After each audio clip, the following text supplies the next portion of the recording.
Welcome, everybody. Here to talk to you about... Thanks. I'm here to talk to you about why signals still matter, especially why we use amateur radio in the days of cell phones. This year's DEF CON theme is agency, and agency over our communications is key in this day and age. I'd hoped it would actually have my slides up while we're working. There we go. Fantastic. Thank you. Hoping to share my thoughts with you on why ham radio should be one of the things that you have, one of those areas you take agency for in your communications. And before we get going, my name's Nate, call sign November 8, Mike Oscar Romeo. I'm also known as Reboot Kid, depending on where and how we met. I got involved in cybersecurity back in the days of the I Love You virus. For those of you that are ancient like me, you might remember them. It's been a minute or two. I'm not going to call you out. You don't call me out, and we're good.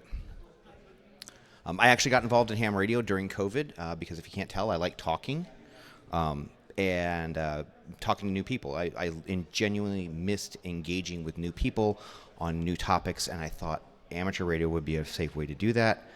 I discovered the Ham Radio Village actually during DEF CON safe mode, and I've met some of the most wonderful and welcoming folks that I've ever had the privilege of accepting into my life. So these people here are all my friends and almost family at this point in time. So I am also a jack of all trades. I'm an absolute generalist in all things.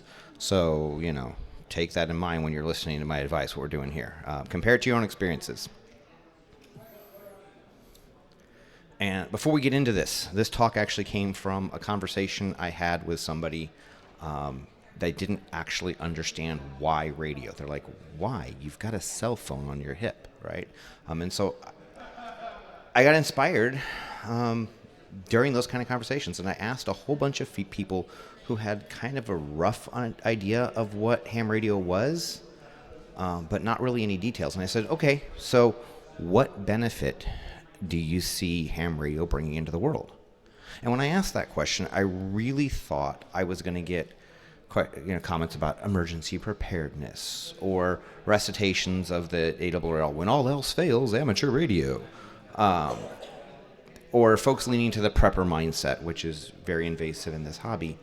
And there's so much more than that. But the answers, they genuinely made me smile.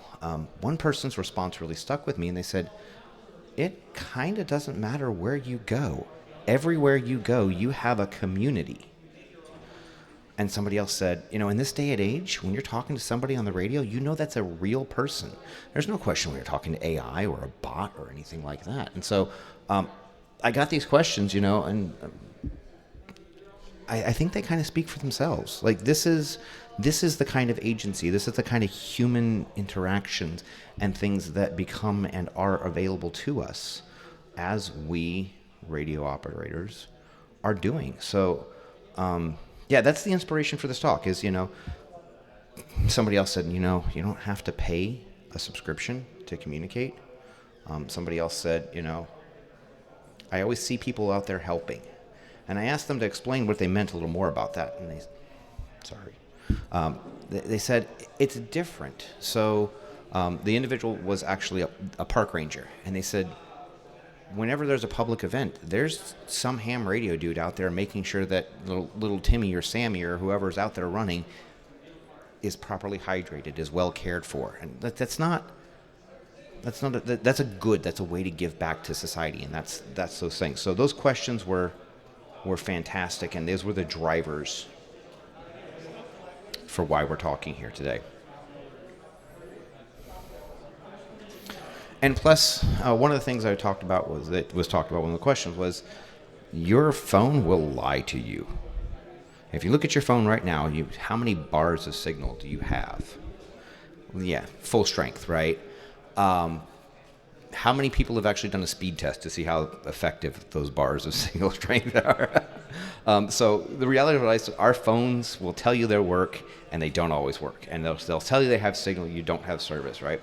If you've been to a large sporting event, your phone stops working, Or maybe it's a problem in the tower.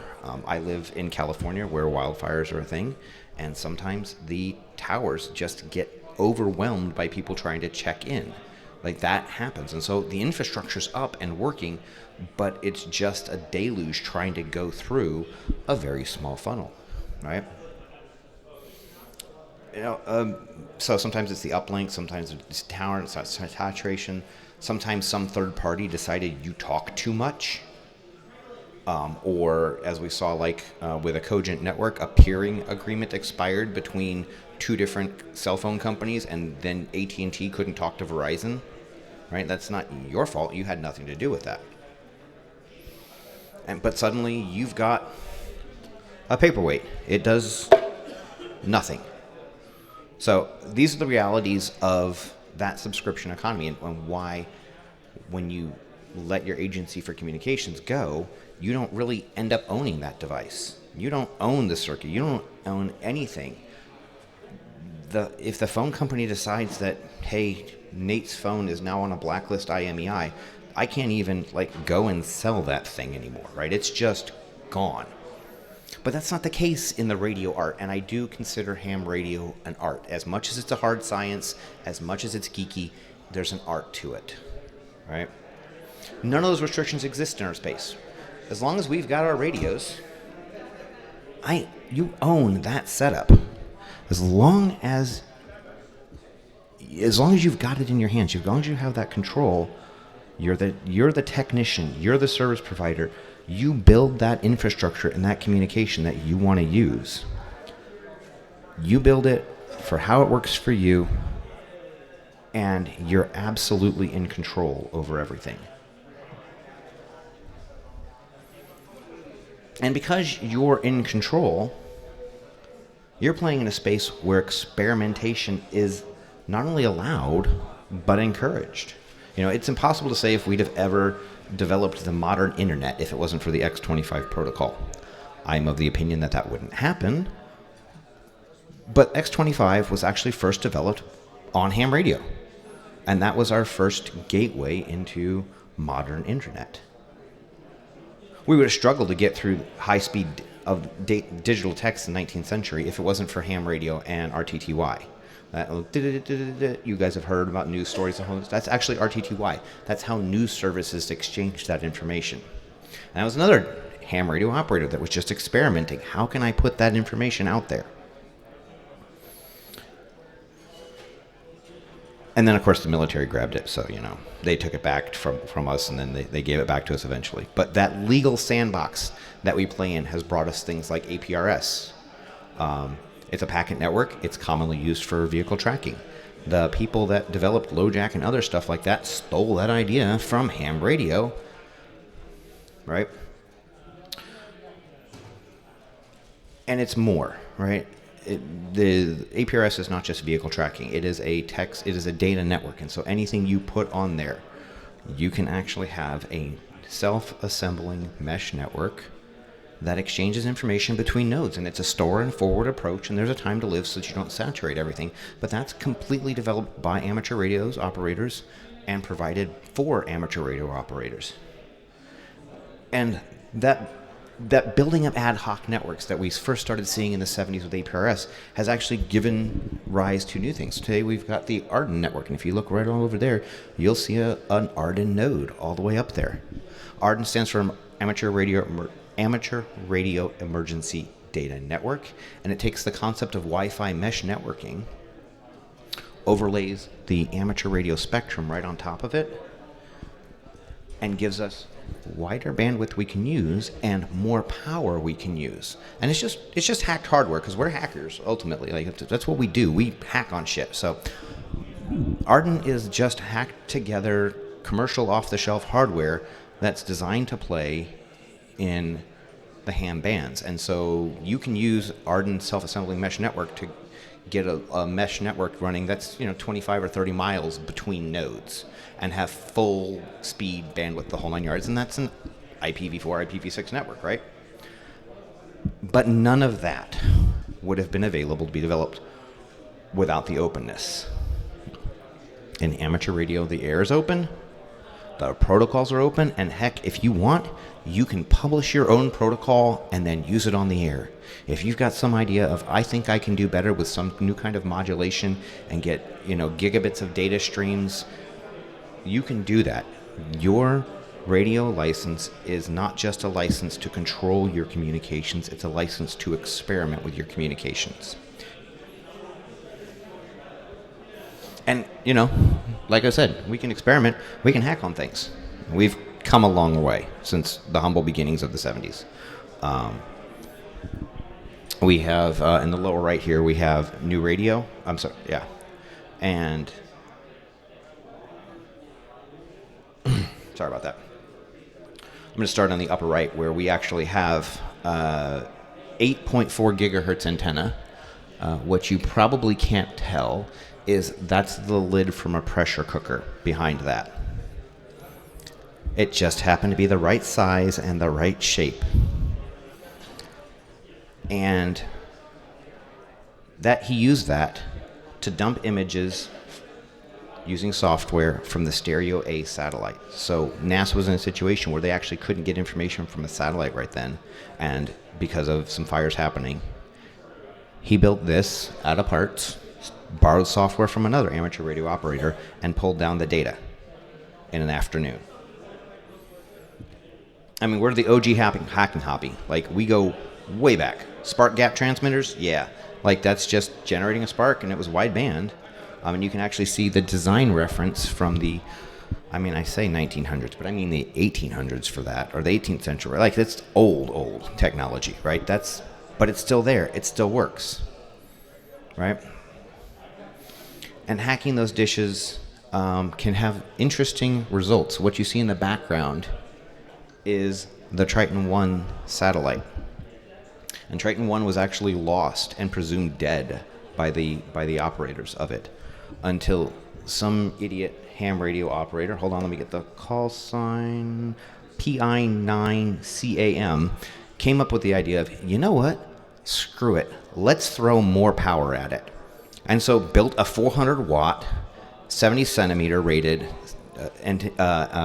amplified signal and blasted it over. And the problem was the thing had gotten to a boot loop, and so it wasn't actually allowing the preamp to run. So none of the signals that were coming were actually being registered. So we just flooded the thing with power, gave it a reset command, and brought the antenna back on, the antennas for the satellite back online, and then they could get rotational control back online. So some idiot ham decided, you know what, fuck it, let's use more power and see what happens.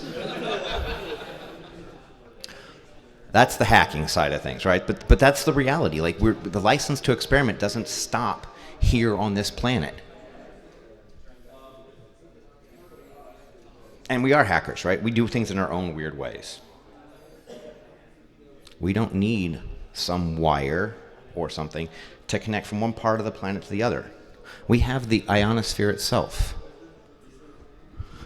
If you haven't studied for your amateur radio test, you will learn this. But there's various layers to the ionosphere. There's the atmosphere around our planet. And as you're actually going in, you can shoot your signal up, it'll bounce around, and it'll drop back down in a very high-level, hand-wavy way. Other hams don't hold me to this, right? But you can use it. You can use the ionosphere yourself. And maybe you say, you know what? I want to take advantage of the aurora because I want to go over that way. Or maybe even further. And that's really the hacker's dream of, holy crap, I can't believe that worked. When you're talking to someone from California to Japan on a random coil of wire that you tied a rock on the end, threw up a tree and say, it looks about right. Right? That's hacking, right? And it's not just talking. Because we have modern systems at our disposal, right? It's the beautiful thing about this stuff is you can make it work in situations where there's a lot of RF noise. Like this room here, there is a lot of RF noise in here. There's tons of transmitters, the whole 9 yards. I spend a bit of time on a tool called JS8 Call. Maybe you've heard of it, maybe not. To me, it's old school IRC. You spin the dial, just like you would look around through rooms in IRC. This one looks interesting. There's somebody here. Let's bop in and see what it is and say, hello. I was having a conversation with a buddy out of Poland while I was sitting on the beach in Mexico with a buddy pole stuck in the sand, and my wife's just shaking her head. You could be drinking a drink right now. But it was magical to me, and I have a very understanding wife. So, and this hacking really extends not just, using the saltwater ocean in Mexico to Poland, but you can use satellites, and we talked about working on a real satellite, but what about a natural satellite, right? There's a huge chunk of this hobby that's dedicated to using the moon to bounce a signal off, right? We call it Earth, Moon, Earth, or EME, right? Or maybe you make a mistake when you're trying to decode SSTV signals and you end up having a conversation with a NASA astronaut aboard the ISS. That was a little embarrassing, and I got a little bit of I was like locked down. I can't talk for a moment. This is an actual live astronaut. Oh my God. That QSO card, by the way, is framed on my wall.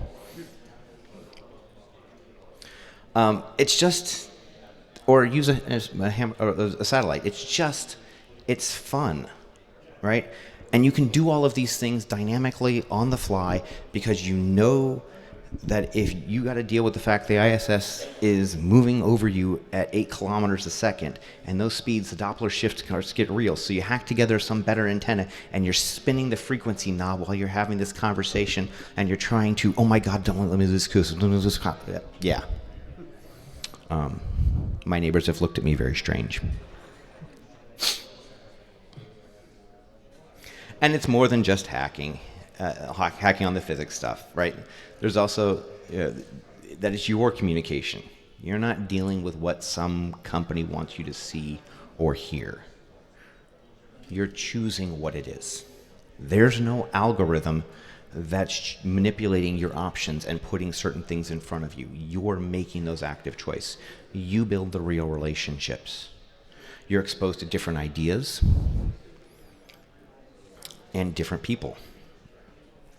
Mark Twain wrote, and I'm going to get this quote exactly, "Travel is fatal to prejudice, bigotry, and narrow-mindedness, and many of people need it sorely on these accounts.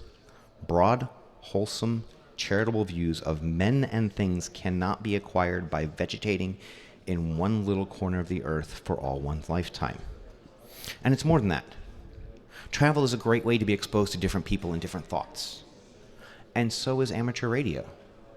So if you've ever had a conversation with somebody, because we're not bound by geopolitical borders, it is a global community. And you start engaging with those individuals, the mingling of these ideas helps us grow. And in a way, it helps us help others to grow. Part of the radio art that's fantastic to me is the mentoring nature of it. I have mentored and I have been mentored, sometimes in the same conversation with the same person. We both come away richer for these conversations. And one mentor of mine that actually sat down with me when I was trying to troubleshoot QRM noise, and he said, "That signal looks strange." And I was working on 40 meters, and he told me how to build a direction finding antenna. It was for AM and stuff like that because we're looking for something different.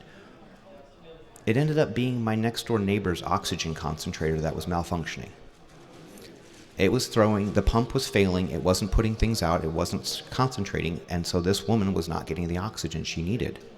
And I tracked it down and I knocked on her door, and she's like, "I'm just having a hard time, Nate." I'm like, "Okay, let's get you your rescue bottle." And it wasn't until a couple of days later when they came out and they serviced it, and once they'd fixed the oxygen concentrator, the noise floor dropped back down.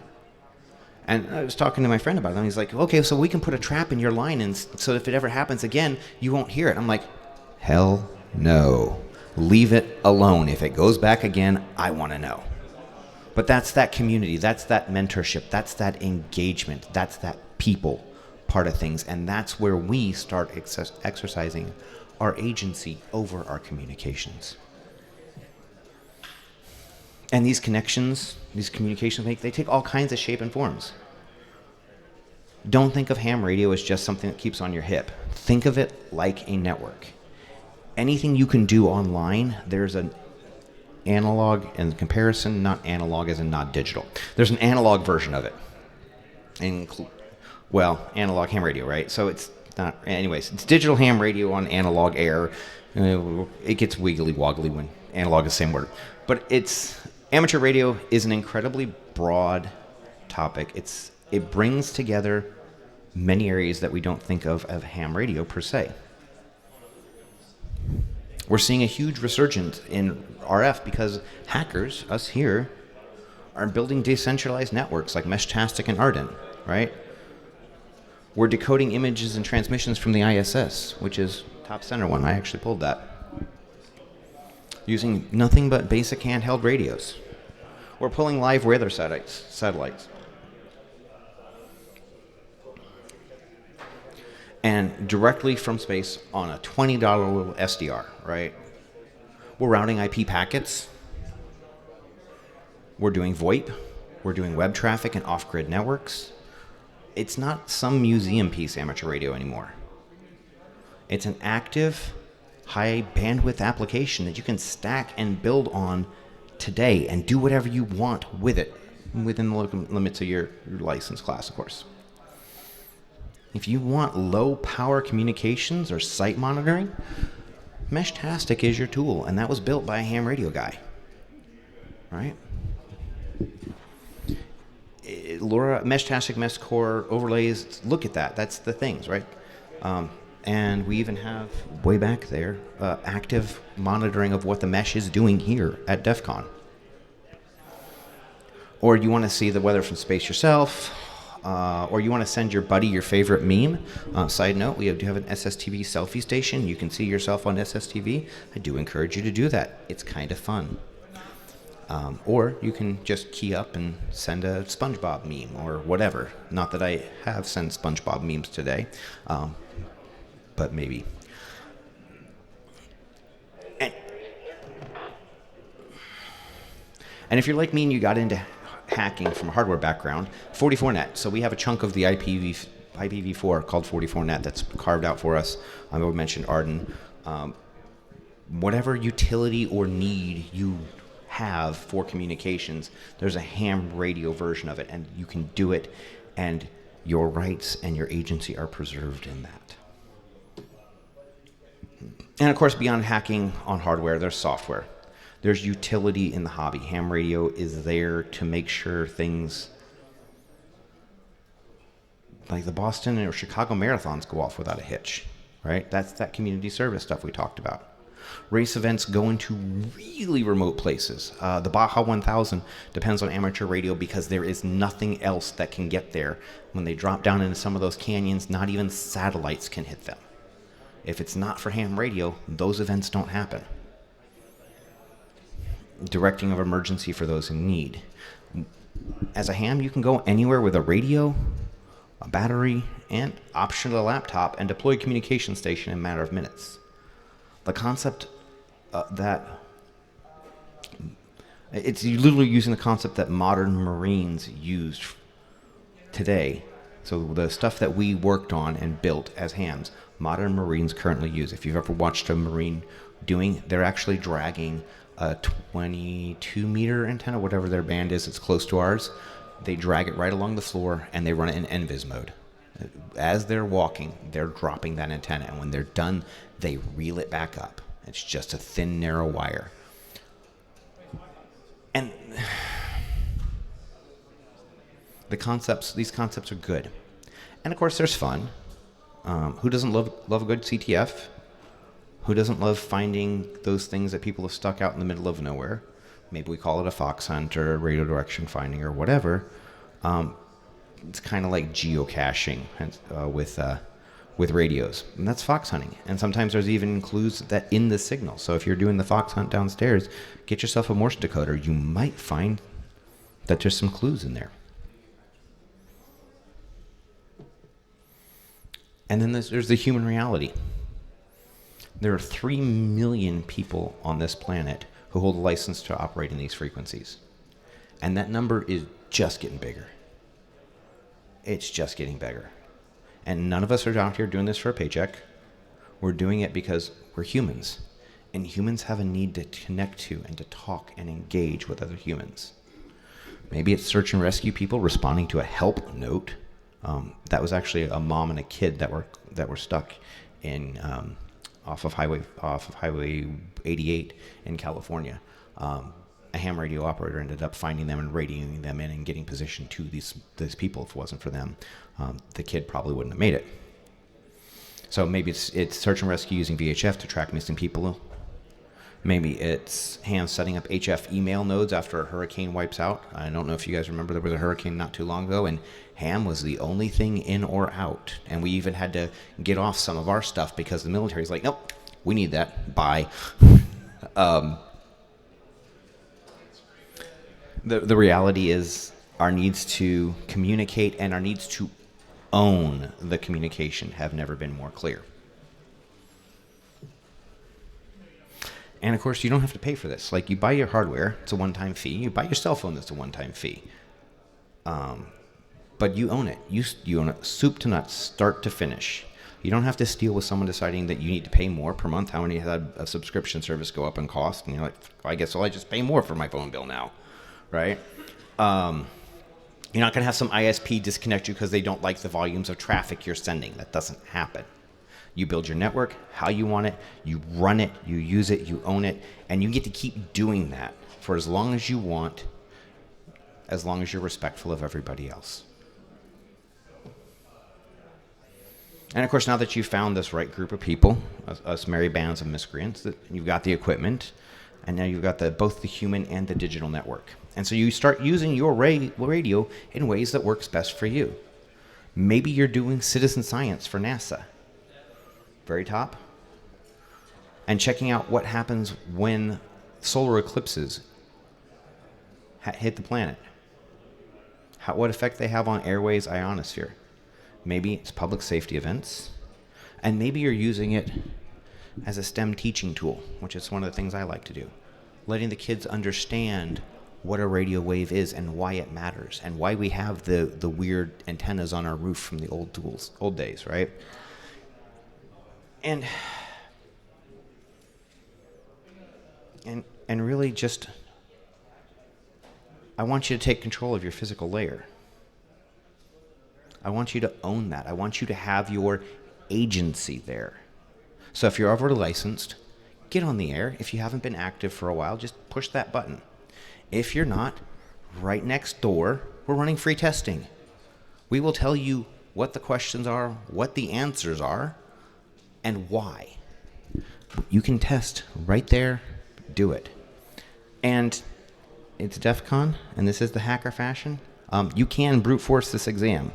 That's totally okay with us. So I'm going to encourage you guys all to take control of the physical layer, take agency in your communications. Don't ask for permission, just reclaim it. Any questions?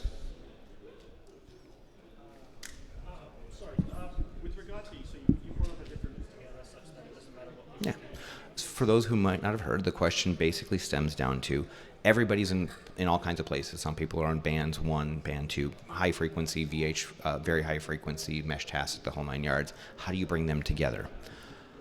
I bring it together in a Raspberry Pi. That's literally it. I've got a radio that ties into it. I've got a USB powered Meshtastic node. And then it's a series of, and I'm ashamed to admit it, I'm not a programmer. It's just cron jobs that synchronize the data. And so one of the things I do is I run an emergency email gateway that Red Cross can use. And so it sits there and monitors for HF, right? And so once I get something in, if the next relay station can't get it over, if I can't get it up, it flips. I've got a radio that flips to VHF. I drop it over to VHF. It tries to go to my local office of emergency services. If that fails, it starts cycling through different bands and stuff like that. And Meshtastic all is being reported over Meshtastic. As far as my concern right now is I have situations where I need to monitor remote temperatures, and so it pulls it in via Meshtastic and then republishes it over APRS. So there are tools, there are processes. I use a Raspberry Pi. I've seen other people use a laptop running, I think it's Asterisk PBX to join all the channels.